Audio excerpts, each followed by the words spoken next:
ஸ்டாலினை வளைக்க மோடி போடும் புது கணக்கு. கலக்கத்தில் இருக்கிறது காங்கிரஸ்.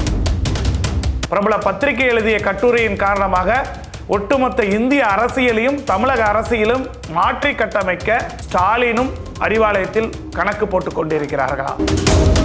திமுகவால் அரசியல் அடையாளங்களை அடைந்த கூட்டணி கட்சிகள் பதவிக்காக விட்டு சென்றுள்ளது முதுகில் குத்தியுள்ளது. இவர்களுக்கு பாடம் கற்பிக்க திமுக தொண்டர்கள் தயாராக இருக்கிறார்கள். சிறுபான்மையின மக்களும் முழுவதுமாக திமுகவை ஆதரிக்கவில்லை.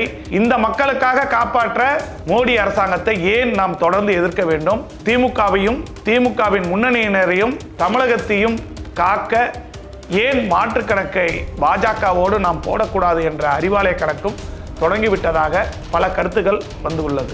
இது குறித்து விரிவாக இன்று பார்க்க இருக்கிறோம். பாருங்கள்.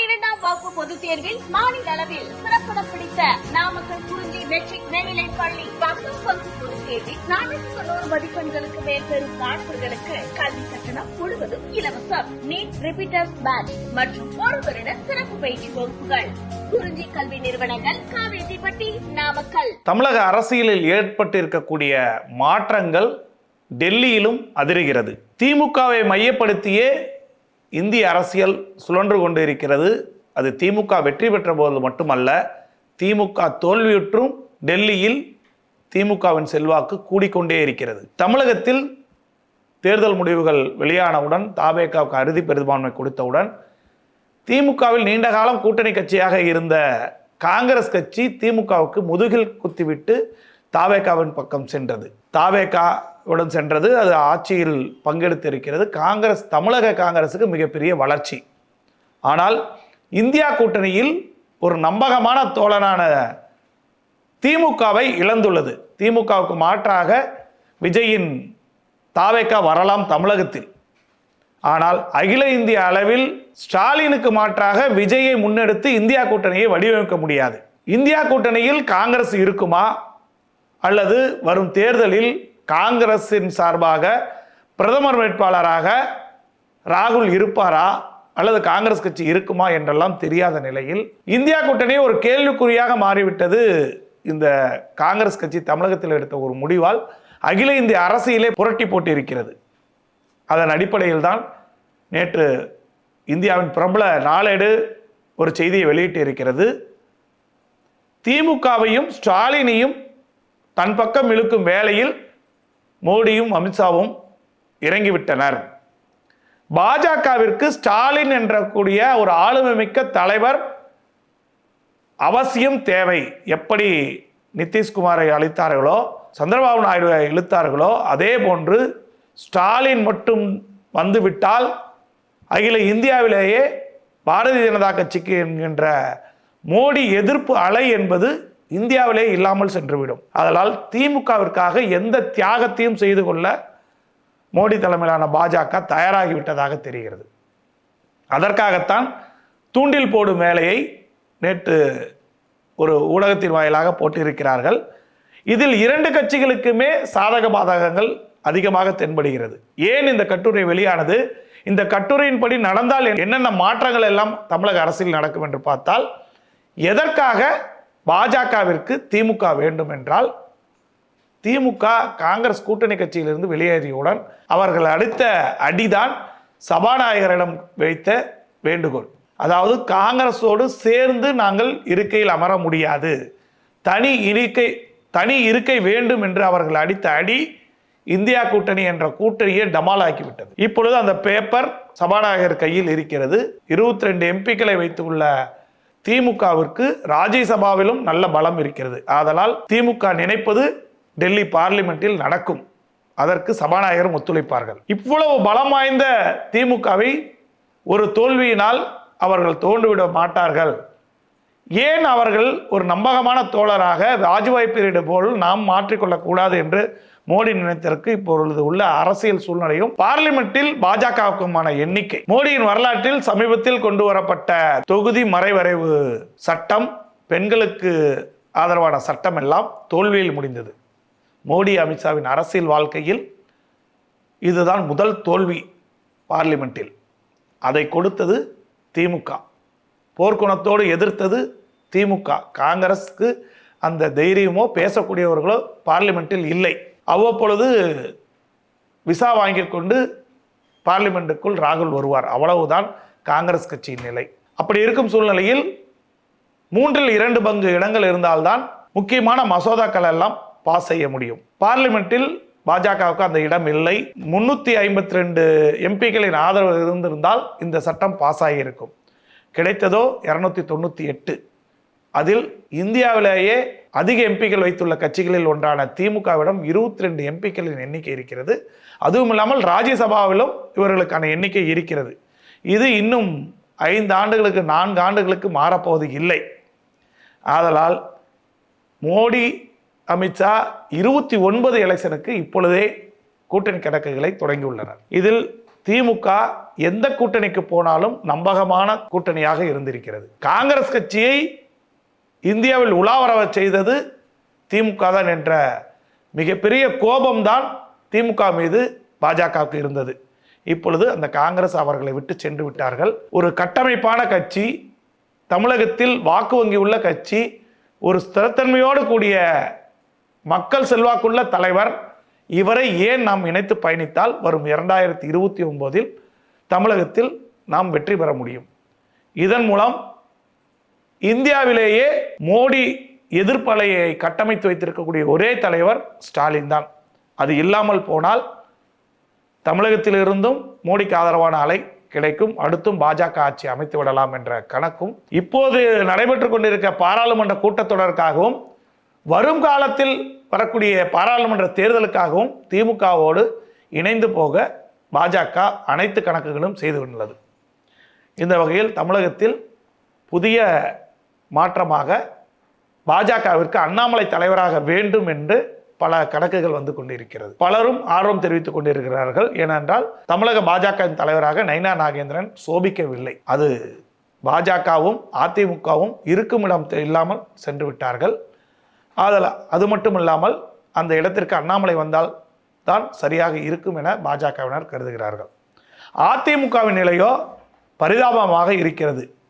இருக்கும் ஒரு சில நபர்களும் பல குழுக்களாக பிரிந்து இருக்கிறார்கள். என்னதான் செய்தாலும் எடப்பாடியை நம்பி நாம் இனி பயணிக்க முடியாது. எடப்பாடியோடு சென்றதெல்லாம் தொடர் தோல்விகள் தான். அகில இந்திய அளவில் அமித்ஷா போடும் கணக்குகள் எல்லாம் ஜெயித்து கொண்டே இருக்கிறது. ஆனால் எடப்பாடியை வைத்து அமித்ஷா போடும் கணக்குகள் மட்டும் தோற்றுக்கொண்டே இருக்கிறது. ஆதலால் எடப்பாடியின் பின்னால் கட்சியும் இல்லை, மக்களும் இல்லை. அதனால் அவரை ஏன் இனியும் நாம் அரவணைக்க வேண்டும். ஒரு மக்கள் சக்தி மிக்க ஒரு முதல்வர் வேட்பாளரான ஸ்டாலினை நாம் இணைத்துக்கொள்ள இப்பொழுது முன்னெடுப்போம் என்ற நடவடிக்கையில் இறங்கியிருக்கிறார்கள். திமுகவுக்கு இதில் உள்ள சிரமங்கள் என்னென்றால், மோடி எதிர்ப்பலையை கட்டமைத்திருக்கிறார்கள். சனாதானத்தை வேறறுப்போம் என இப்பொழுது கூட உதயநிதி ஸ்டாலின் சட்டமன்றத்தில் கூறினார். இதெல்லாம் இருந்தாலுமே கூட தமிழகத்தில் மோடி எதிர்ப்பு அலை என்பது நீர்த்து போயிருக்கிறது. கடந்த தேர்தலிலேயே 18% ஓட்டு தாமரையில் பெற்றிருக்கிறார்கள். நடந்து முடிந்த தேர்தலிலும் மோடி எதிர்ப்பு அலையை கட்டமைத்து தான் திமுக தோல்வியுற்றிருக்கிறது. மோடி எதிர்ப்பு பிம்பம் என்பது தமிழகத்தில் மெல்ல மெல்ல மழுங்கி வந்து கொண்டிருக்கிறது என்பதை திமுக தலைமையும் உணர்கிறார்கள். ஆதலால் பாஜக பக்கம் சென்றால் என்னென்ன நஷ்டம், என்னென்ன லாபம் என்ற கணக்கை அறிவாலயம் போட தொடங்கிவிட்டது. அதற்கு முக்கிய காரணம் தங்களது உற்ற தோழர்களாக இருந்த விசிக மற்றும் ஐயுஎம்எல் கம்யூனிஸ்ட் எல்லாம் இப்பொழுது விஜயின் பக்கம் சென்றிருக்கிறார்கள்.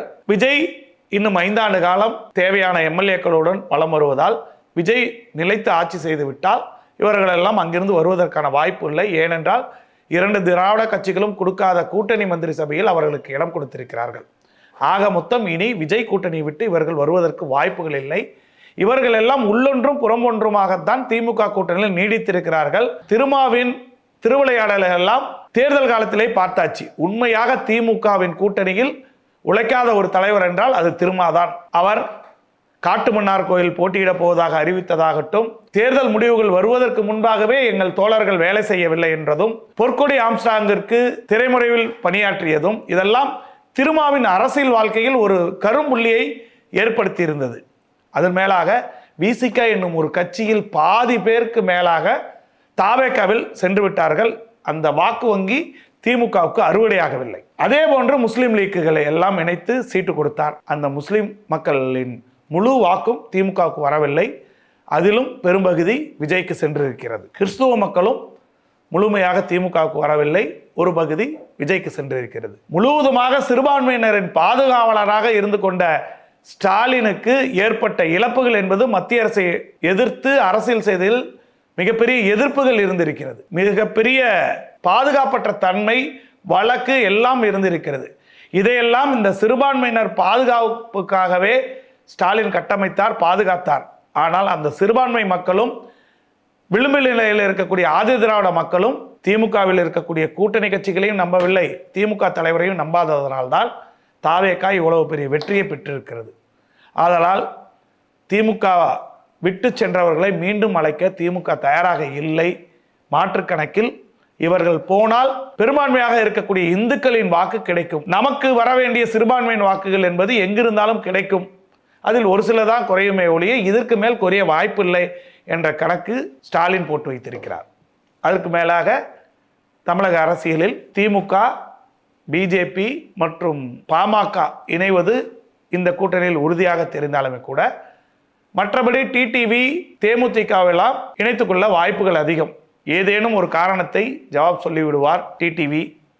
அதிமுக மட்டும்தான் தனிமரமாக இருக்கும். அதிமுக ஒரு கட்சியே எந்த அளவுக்கு இருக்கும் அல்லது அதில் பெரும்பங்கினர் திமுகவிலும் தாவேகாவிலும் இணைந்து விடுவார்களா என்றெல்லாம் கால சூழ்நிலை தான் முடிவு செய்யும்.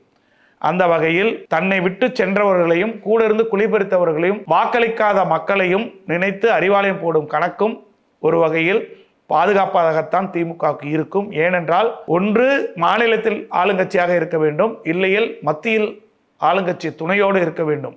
இதுதான் திமுகவும் அதிமுகவும் கடந்த காலங்களில் செய்து வந்தது. கடந்த காலங்களில் அதிமுகவிற்கு மத்திய அரசின் பாதுகாப்பு இருந்ததனால் எந்த அளவுக்கு அவர்களுக்கு பாதுகாப்பாக இருந்தது.